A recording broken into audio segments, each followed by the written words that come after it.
ہمارا چینل فیضان پنجتن کو سبسکرائب کریں، لائک کریں،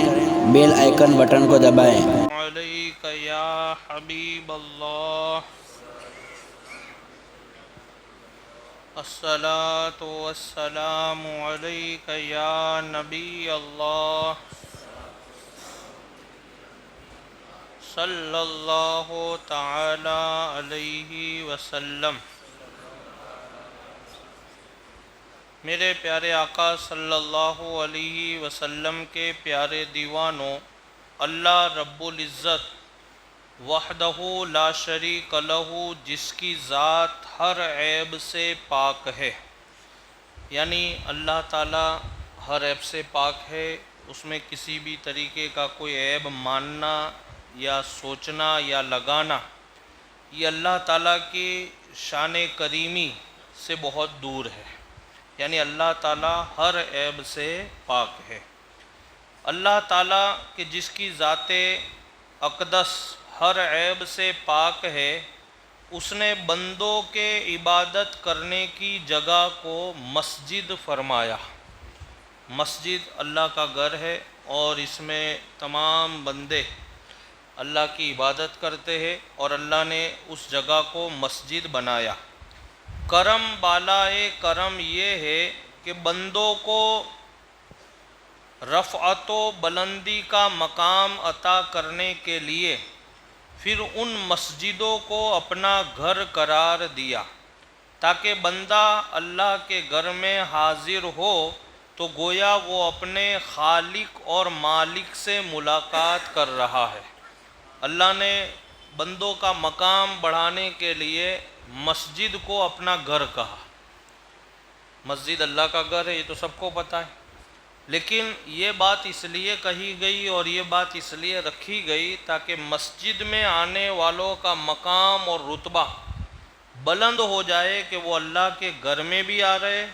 اور صرف آ کے عبادت ہی نہیں کرتے بلکہ اپنے خالق اور مالک سے ملاقات بھی کر رہے۔ اور اس لیے تو میرے آقا صلی اللہ علیہ وسلم نے فرمایا کہ مسجد میں جب آپ جاؤ اور نماز پڑھو تو یہ تصور کرو کہ جیسے کہ آپ خدا کو دیکھ رہے ہو۔ پھر آقا نے ارشاد فرمایا کہ مان لو اگر یہ تصور آپ سے نہیں ہو سکتا کہ ہم خدا کو دیکھ رہے ہیں، تو آپ یہ تصور کرو کہ خدا ہم کو دیکھ رہا ہے، اور یہ ہماری اور آپ کی بہت بڑی سعادت مندی ہے کہ ہم اللہ کے گھر میں آ رہے اور اللہ تعالیٰ کی نظر کرم اور نظر رحمت ہم بندوں کے اوپر پڑتی ہے۔ یہ اللہ کا بہت بڑا احسان اور کرم ہے، تاکہ بندہ اللہ کے گھر میں حاضر ہو تو گویا وہ اپنے خالق اور مالک سے ملاقات کر رہا ہے۔ یہی وجہ ہے کہ سرکار دو عالم صلی اللہ تعالیٰ علیہ وسلم نے زمین پر سب سے اچھی جگہ مسجد کو قرار دیا ہے۔ میرے آقا کا فرمان ہے کہ زمین پر سب سے بہتر اور افضل جگہ اگر کوئی ہے تو وہ مسجد ہے، کیونکہ مسجد اللہ کا گھر ہے اور اس میں بندہ آ کر کے اللہ کی عبادت کرتا ہے، اللہ کی بارگاہ میں سجدے کرتا ہے۔ اور یہ گھر ایسا گھر ہے کہ میں نے کئی بار اس بات کی طرف آپ کی توجہ دلائی ہے کہ یہاں آپ کسی بھی انداز میں کسی بھی طریقے سے اللہ کی بارگاہ میں آپ مانگو گے، کبھی آپ کا کوئی مذاق نہیں بنایا جائے گا۔ اور آپ نے دیکھا بھی ہوگا کوئی ہاتھ اٹھا کر کے مانگتا ہے، کوئی رو کر کے مانگتا ہے، ہر آدمی اپنے اپنے انداز میں اللہ کی بارگاہ میں اپنے عریضے پیش کرتا ہے۔ لیکن کبھی آپ کو کسی نے یہ سوال کیا کہ یار بہت رو رہے تھے آج مسجد میں، آج آپ بہت دعا کر رہے تھے، کسی نے سوال کیا؟ نہیں، کیونکہ ہر ایک کو پتہ ہے کہ یہ گھر وہ گھر ہے کہ جہاں ہر ایک کو مانگنا چاہیے، اور دوسرا ہمارا ایمان ہے جو مانگتے ہیں وہ مل جاتا ہے، اور ہونا بھی یہی چاہیے۔ دعا کا طریقہ جو بتایا گیا اس میں ایک طریقہ یہ ہے کہ جب بھی آپ کوئی دعا کرو اللہ کی بارگاہ میں تو دعا کے بعد آپ کو یقین ہونا چاہیے کہ اللہ تعالی ہماری جائز مرادوں کو پورا فرما دے گا، اور ہم نے جو مانگا ہے وہ ہمیں عطا کرے گا، شرط ہے وہ جائز ہو۔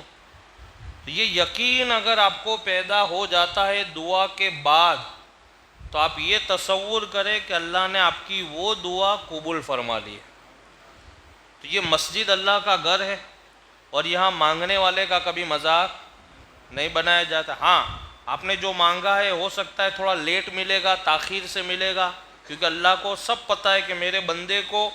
یہ دینا کب بہتر ہے، وہ اللہ کو پتہ ہے۔ اور اس لیے حضرت علی رضی اللہ تعالیٰ عنہ فرماتے ہیں کہ اللہ تعالیٰ بندے کو وہ نہیں عطا کرتا ہے جو بندہ مانگتا ہے، بلکہ اللہ تعالیٰ اپنے بندے کو وہ عطا کرتا ہے جو اس کے لیے بہتر ہوتا ہے۔ کیونکہ ہم تو وہ مانگیں گے جو سمجھ رہے، دیکھ رہے، جہاں تک ہماری عقل کی بساط ہے، جہاں تک ہماری نظریں پہنچتی ہیں، ہم وہ مانگیں گے۔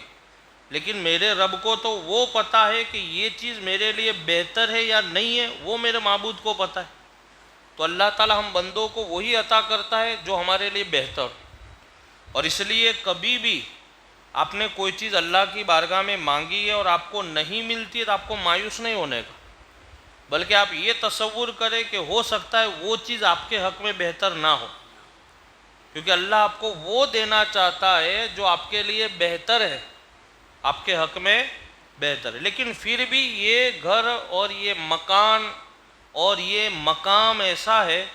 کہ یہاں آپ کسی بھی انداز میں مانگو گے، کسی بھی طریقے سے آپ اللہ کی بارگاہ میں گریہ وزاری کرو، رو رو کر کے مانگو، لیکن کبھی آپ کا مذاق، اور اگر آپ کو مل بھی جائے گا تو بھی کوئی احسان نہیں، اور ملتا ہی ہے بے شک ہر بندے کو، لیکن کوئی احسان نہیں۔ لیکن آپ انسان کے پاس مانگو، وہ تو دے گا بھی نہیں اور آپ کا مذاق اڑائے گا کہ دیکھو یہ ضرورت مند، اس کو یہ ہے، اس کو یہ تکلیف ہے۔ اچھا، آپ کی تکلیفوں کا وہ 50 لوگوں کے سامنے ذکر کرے گا، لیکن یہاں آپ مانگو، نہ ہی آپ کی ضرورتوں کا اور آپ کی مرادوں کا کسی کو پتہ بھی چلے گا، کیونکہ جس کے سامنے آپ مانگ رہے وہ علیم بذات الصدور ہے، تمہارے دلوں میں جو باتیں چھپی ہے اسے بھی وہ جانتا ہے، اور کسی کے سامنے اس کا چرچا نہیں۔ اور اگر آپ کو وہ چیز جو آپ مانگ رہے ہو آپ کے حق میں بہتر ہے تو آپ کو مل بھی جاتی ہے، اور ملنے کے بعد کوئی احسان بھی نہیں، کسی سے اس کا ذکر بھی نہیں۔ لیکن انسان کے پاس اگر آپ مانگو گے تو وہ آپ کا مذاق بنائے گا، اور اگر دے بھی دے گا تو آپ پر احسان جتائے گا کہ میں نے تمہاری یہ مدد کی ہے، میں نے تم کو یہ دیا ہے، اتنا دیا ہے۔ اس لیے کبھی بھی اللہ کی بارگاہ کے سوائے کہیں اپنے دامن کو پھیلانا نہیں چاہیے۔ ہاں، اللہ تعالیٰ پھر ذریعہ آپ کے لیے کوئی بھی بنا دے، لیکن سوال آپ کہاں کریں؟ صرف اللہ کی بارگاہ میں۔ اور یقیناً آپ یہاں اگر یقین اور ایمان کے ساتھ اگر آپ مانگیں گے تو اللہ تعالیٰ آپ کو یقیناً عطا فرمائے گا۔ لیکن اصل جو آج کا ہمارا درس ہے کہ اللہ کا گھر ہے، اور یہاں ہم جس انداز میں جس طریقے سے بھی مانگیں گے کبھی ہمارا مذاق، اور آپ سے کوئی سوال بھی نہیں کرے گا۔ کبھی آپ سے پوچھا کہ آپ رو رو کر کے مانگتے ہو، یہاں پہ کسی نے آپ سے نہیں پوچھا ہوگا کہ آپ رو رہے تھے مسجد میں، کیا بات؟ نہیں، یہ اللہ کی طرف سے ایک نظام ہے کہ اللہ نے نظام اس طریقے سے سیٹ کر دیا ہے کہ اگر اس کی بارگاہ میں آپ رو گے تو نہ ہی آپ کا مذاق بنایا جائے گا اور نہ ہی اس رونے کا سوال آپ سے کوئی کرے گا۔ اور وہی رونا آپ خالی روڈ پر رو، کسی بندے کے سامنے ایک بار رو، 50 لوگ آپ سے سوال پہ کیا بات ہے آپ رو رہے تھے۔ اچھا، مان لو اگر آپ نے غلطی سے اپنا درد دل اگر ان کو بتا دیا تو اس میں 50 باتیں پھر وہ کہیں گے اپنی، یار آپ کو یہ کرنا چاہیے، وہ کرنا چاہیے، آپ کو دھیان رکھنا چاہیے، یہ کرنا چاہیے تھا۔ تو اس لیے اللہ کی بارگاہ وہ بارگاہ ہے جہاں بندے کو ضرورت سے زیادہ نوازا بھی جاتا ہے، اور نوازنے کے بعد اس کا چرچا بھی نہیں ہوتا ہے اور اس پر احسان بھی نہیں جتایا جاتا ہے۔ تو یہ مسجد اللہ نے ایک عظیم الشان بندوں کو عبادت کرنے کے لیے ایک مکان بنایا ہے، جس میں بندے آ کر کے سجدہ کرتے ہیں،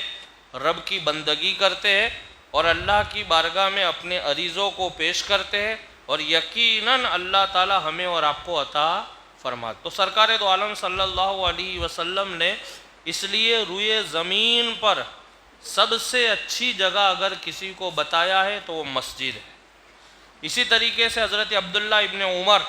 رضی اللہ تعالیٰ عنہما سے روایت ہے کہ رسول اکرم نور مجسم صلی اللہ تعالیٰ علیہ وسلم نے ارشاد فرمایا، خیر البقاء المساجد وشر البقاء الاسواق، یعنی حضور صلی اللہ علیہ وسلم فرماتے ہیں سب سے بہتر جگہ مسجدیں ہے۔